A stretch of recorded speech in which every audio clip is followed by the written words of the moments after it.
प्राचीन जंगल नीलवन के हृदय में, जहां पन्ना सी हरी पत्तियां आकाश को छूती थीं और हवा रहस्यों से गूंजती थी, एक जिज्ञासु चीते का बच्चा वीर रहता था।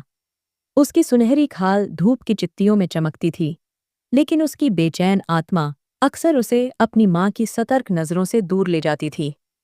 नीलवन एक स्वर्ग था, जो सरंगा नदी के जीवनदायी जल से पलता था। सदियों से बहती यह नदी अचानक सूखने लगी। एक तपती सुबह वीर ने नदी तल पर मकड़ी के जाले की तरह फैली दरारें देखीं। गरजती सरंगा अब एक कमजोर सी धारा में सिमट गई थी।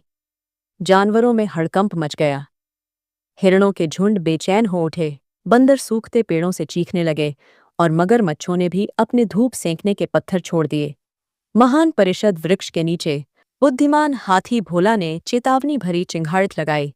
अगर सरंगा मर गई तो नीलवन भी मर जाएगा।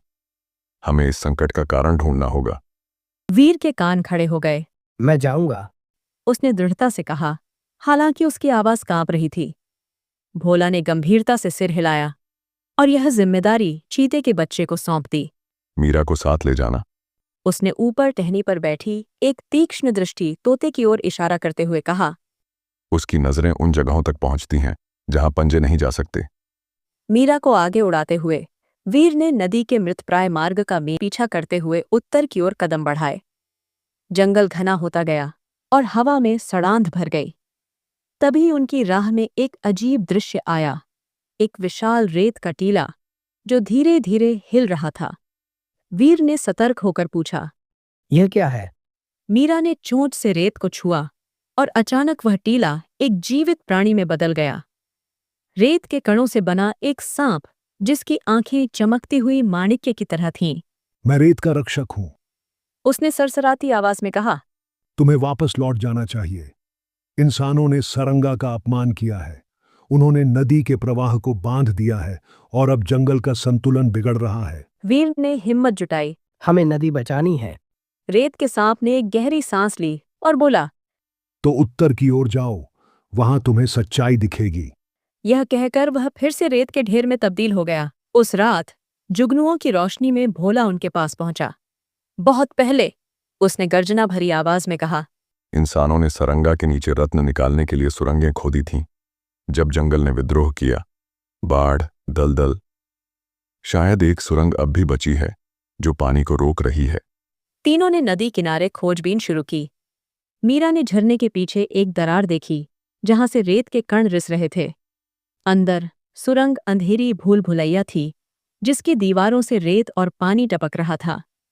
भोला ने अपनी सूंड पर बंधी चमकदार फफूंदी से रोशनी की, जबकि वीर ने सुराग सूंघे। गहराई में जाकर उन्हें समस्या मिली। सुरंग का एक हिस्सा रेत और पत्थरों से जाम हो गया था, जिसने नदी को भूमिगत रोक दिया था।